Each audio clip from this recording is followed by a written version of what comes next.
everybody.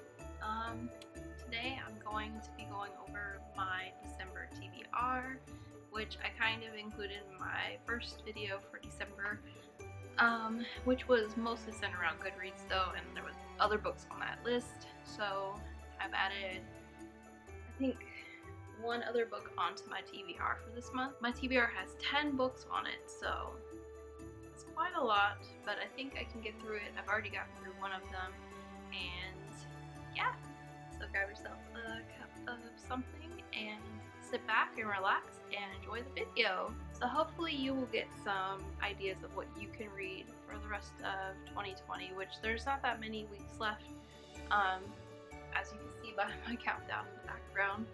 And when you see this, there probably will be even less days left until the end of December.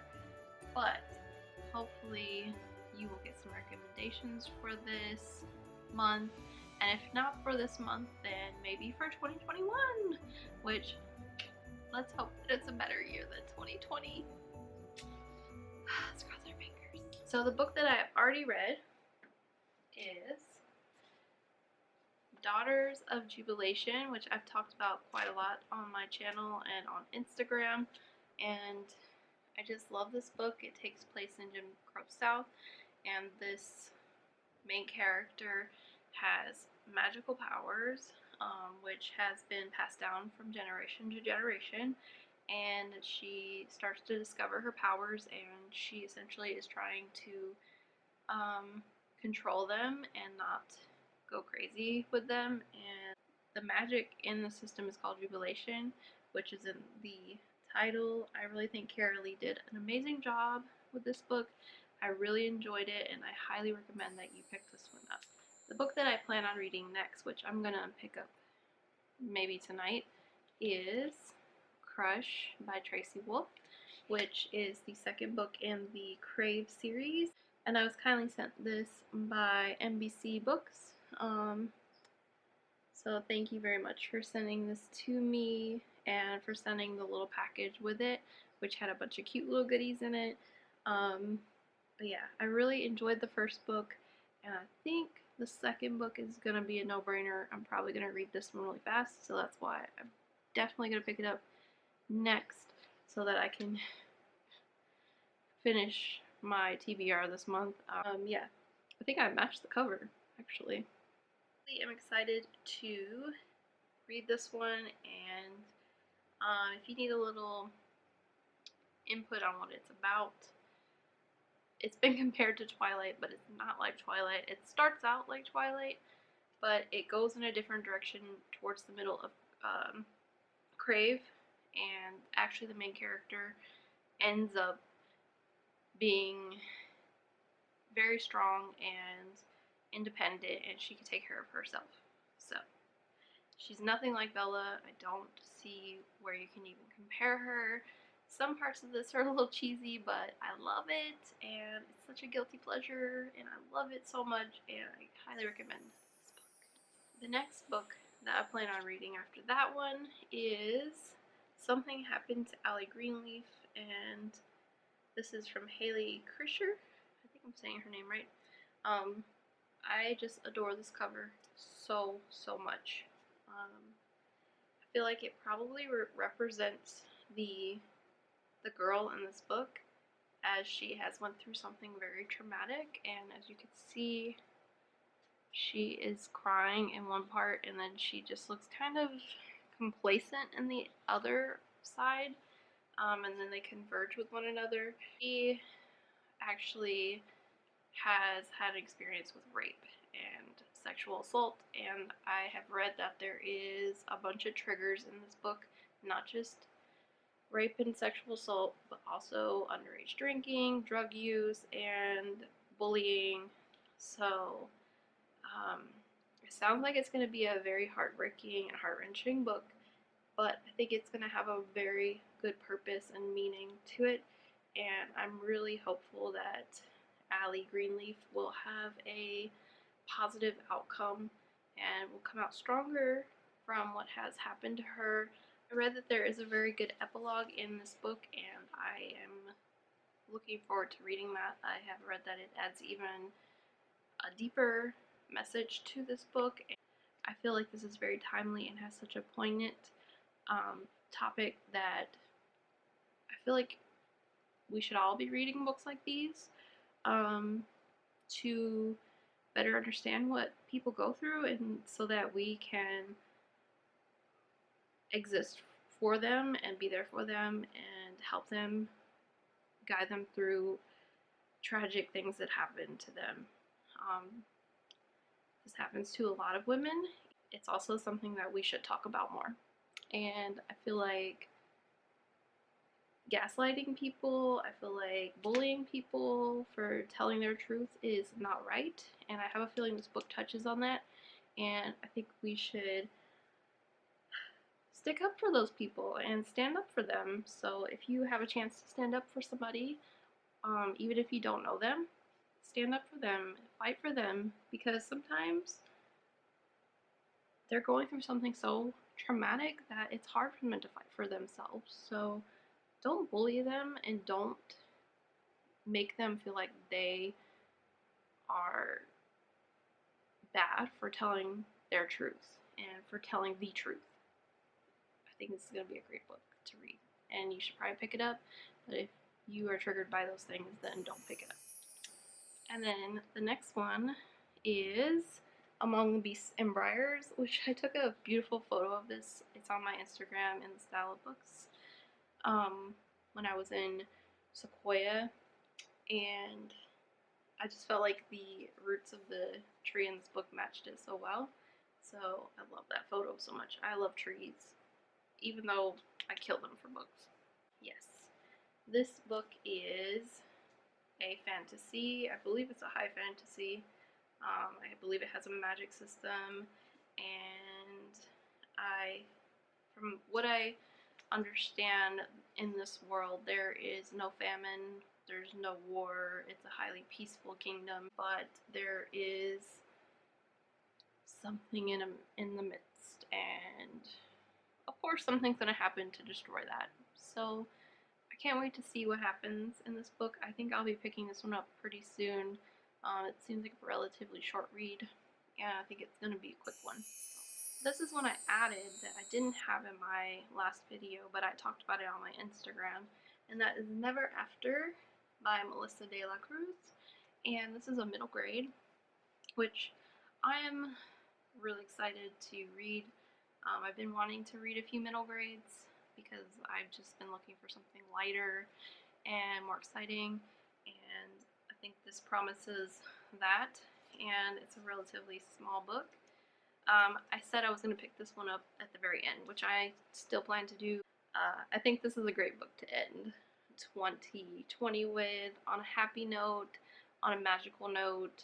It follows the character Philomena, and she lives in a small California town. I think she lives in Pasadena, which is not far from here. And I love Pasadena, actually. And this girl, she really loves to read, and hello, I love to read. And she is walking home from one of her favorite bookstores, and something occurs that is unusual, and she is being followed by Jack Stalker, who is one of the heroes in one of her favorite book series.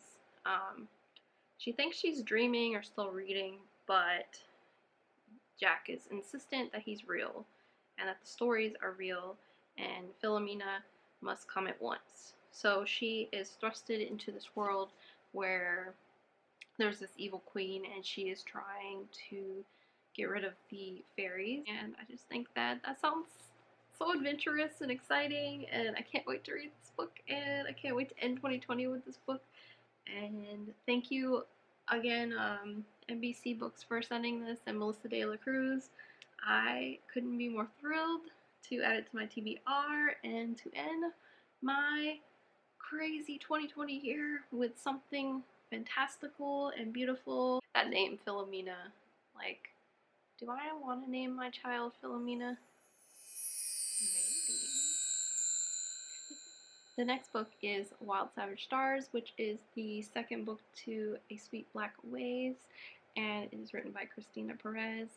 I just love how she has written these books. I feel like she really researched what the story was about and put her own take on it, and I just feel like she knows so many historical facts. I follow her on Instagram, and she just knows so much. I feel like she's a very knowledgeable person, so she was the perfect person to write about this. And she has written such a great love story, but also one with a female character who is super strong. Um, can't wait to read this one. And on the cover it says "Save the Kingdom" or "Save Yourself." So, what's gonna happen? I don't know, but I'm excited to find out. And I just love that cover. It's so haunting. I don't know if you can see it because that's kind of glossy, but yeah, just love it. And also, I had gotten this one from a contest she was having, so she signed it. Look at that. It was so nice to send me like some other little knickknacks that went along with the book, so thank you. Okay, another book I've been talking about is A Song of Wraiths and Ruin, which is by Roseanne A. Brown, and I just love this cover. I did a makeup look inspired by this one, actually. So I've had this one for a few months, and it's terrible. I haven't read it yet. But 2020 has been a crazy year, okay? I think I have a reason and an excuse. My reading habits have been kind of weird. Yeah, I've had some pretty crazy reading habits lately. Some months I don't really read much at all, like maybe 1 or 2 books, and then some months I read 5 books, so I don't know. But I'm really hoping to get to this before 2020 is over, and if not, I will just start it in the new year. But let's hope that I read it this month, because it sounds like such an amazing book, and I just love the cover so freaking much. How can you not love this cover? I mean, that's why I had to recreate a makeup look, because like it's just gorgeous. It sounds like such a fantastical world. It sounds like a high fantasy, which sometimes me and high fantasies don't get along very well. It's like a love-hate relationship. But I have a feeling that this one's gonna be fantastic. I've heard great things about it, and just have high hopes for this one. This one, like, I really want to get to soon. Like, I have to get to this one soon. And that is Cinderella is Dead. I mean, I love that title. I never liked Cinderella. Even when I was little, I was always like, what is wrong with Cinderella? Why is she so, like, adamant on getting with this prince? Like, why does she let those sisters treat her like crap? And the stepmother, and it just irked me. I just don't like Cinderella. But this one sounds like it gives Cinderella a new meaning and redeems the character. And it has a character in the story which she is a descendant of Cinderella, and she is not like Cinderella. Yeah, she is very smart and very witty, and essentially these two in the book come up with a plot to actually rid of the king, who is freaking evil and patriarchal, and they just want to say, you know what, we don't want to live in this world. So I'm really excited to find out how they do that, how they stand up for themselves, how they get out of their patriarchy, and how they come out alive and escape this world that they live in. And I just love that cover. Oh my gosh, I said I was gonna read Crush next, but I think I might read this one next, because I need some redemption for Cinderella. I can't live with knowing Cinderella was so weak and just gave in to these women treating her like crap, and then, you know, just because a prince was a prince, she fell in love with him. It's just like, no, it's not for me. So I'm hoping this one will be better. The next one is Written in the Stars by Alexandria Bellefleur. I think that's how you say it. That's actually a beautiful name. It's a really beautiful name. But anyways, this one has a lesbian romance, as you can see on the cover. So of course I'm excited for that one. And it sounds really fun, so I think I need to get to this one around Christmas time. Maybe right before Christmas. It sounds like a great read for that time, and I just love how the story sounds so whimsical and witty, and sounds like it has good humor in it. So I feel like this is such a lighthearted type of book to pick up for around the holidays. The final book on my TBR, which let's hope I get to it. It's not looking very promising right now. I've only read one book so far in 2020. Only read one book so far in December, and I feel like it shouldn't have taken me that long to read that book, but it did, so it's okay. Hopefully I get to this one. That book is Legendborn. I've heard such amazing things about this one. It kind of scares me because whenever there's a book that's really hyped, there's been times where it disappointed me and it wasn't as good as people said it was.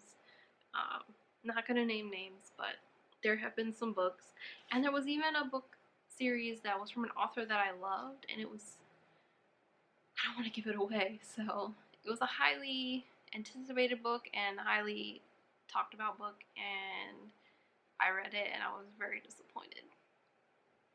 But it's okay because I still love her other books, and it happens. It happens. You're not gonna love every book from an author that you love. For the most part I have, but that one, it just didn't happen for me. But this one I have high hopes for, even though it's so talked about right now. So many people love it, and I have not met a person that has not loved it. It also excites me because I have a feeling it's going to be as good as people have said. And if you guys have let me down, I know where you live. No, I'm just kidding. I don't know where you live. But please be telling me the truth, because I'm just so excited for this book. But Tracy, I have hope that this book is going to be amazing, because literally every single person I have talked to that has read this book has been like, you have to read it now.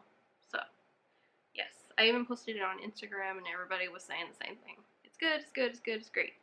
So I think it's going to be great, and I love that cover. It's just breathtaking. Cover is breathtaking. So those are my December TBR books. There are 10 of them on there. Hopefully I can get to every single one of them. If not, then I might be reading some in January, because I'm excited to read every single one of them. I have a feeling that all of them are going to be great, and I can't really pick out one that stands out the most to me. They all stand out to me. So I think I'm gonna have a really amazing reading month. I already started with Daughters of Jubilation, which was an amazing book. So I'm off to a good start, and I think it's just gonna get better and better. So if you would like to share your TBR with me, you can put it in the comments below and share with me what is your most anticipated book to read this month, and what is your most anticipated book to start 2021 with. That's a more important question, because I don't know what mine is yet. So maybe you can give me some suggestions what I want to start next year off with, and it's right around the corner. So maybe I can get whatever books you recommend and do another video for that. I'm just excited to end 2020 with these amazing books, and to hopefully start 2021 with some more amazing books. So if you have any suggestions, like I said, put them in the comments below. If you like this video, give it a thumbs up. If you have any other comments or suggestions, go ahead and feel free, and you can leave them in the comments. I'm always reading them, and I want to know your suggestions. And if you like my video so far, subscribe, because I'm new to this and I would love to have some people watching and subscribing and enjoying my videos. And even though I'm doing this mostly for fun, it's exciting to see you guys watching. And until next time, have happy holidays, and stay safe, stay healthy, and take care of yourself. That's the number one thing I can say. Take care of yourself, and be happy, and relax. Don't stress out. Okay. Until next time, happy holidays.